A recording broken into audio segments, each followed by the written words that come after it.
আপনারা কি ভাই আপনারা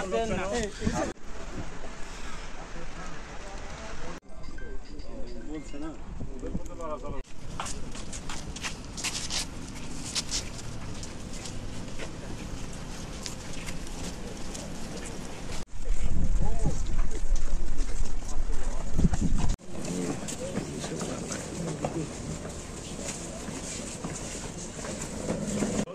পুরো জিনিসটা তো আমি দেখলাম।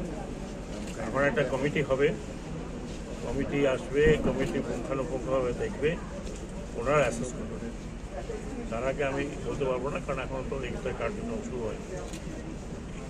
রাস্তাঘাট তৈরি হচ্ছে,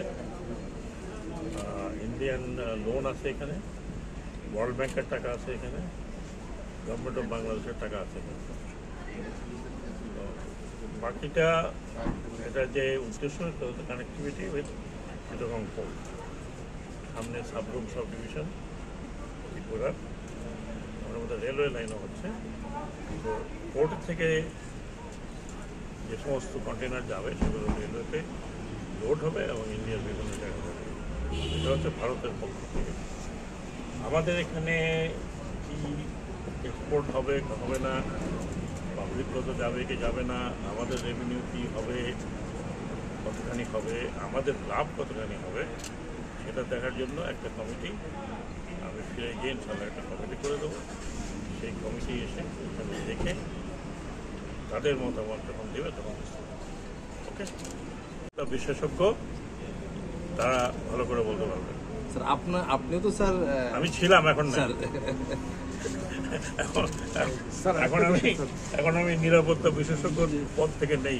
স্যার এখানে ফেনী নদী থেকে প্রায় 40টা পয়েন্ট থেকে ভারতে পানি উঠে নিচ্ছে এখান থেকে, এই বিষয়টা স্যার এটাও তো আমার মনে হয় আমি গিয়ে যদি তাই হয়, রিপোর্ট যদি গিয়ে থাকে তাহলে তো এটা আমাদের পানি মন্ত্রণালয়, তাদেরকে যদি লিখিত না গিয়ে থাকে তাহলে আমি মৌখিক জানাতে পারি।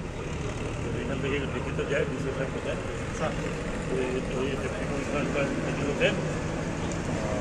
ওয়াটার মিনিস্ট্রিতে, আর এটা তাদের ক্লিয়ার।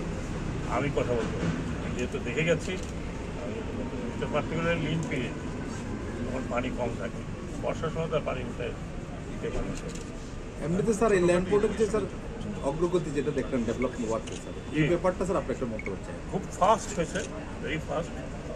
আমি যতগুলো আমার এই পর্যন্ত যা এক্সপিরিয়েন্স হয়েছে, এত তাড়াতাড়ি 1 বছরের মধ্যে 6 মাসের মধ্যে all decision taken work started.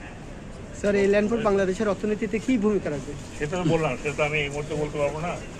এটা যখন কমিটি আসবে, কমিটি দেখবে, কমিটি যখন তাদের রেকমেন্ডেশন দেবে, এই জন্য আমি আসছি। কমিটি তৈরি করার আগে আমি নিজে একটু দেখে গেলাম। স্যার কবে নাগাদ স্যার এই কমিটি কাজ শুরু করবে? আমি যেদিন পৌঁছবো তার 2 দিন পরের থেকে শুরু হবে।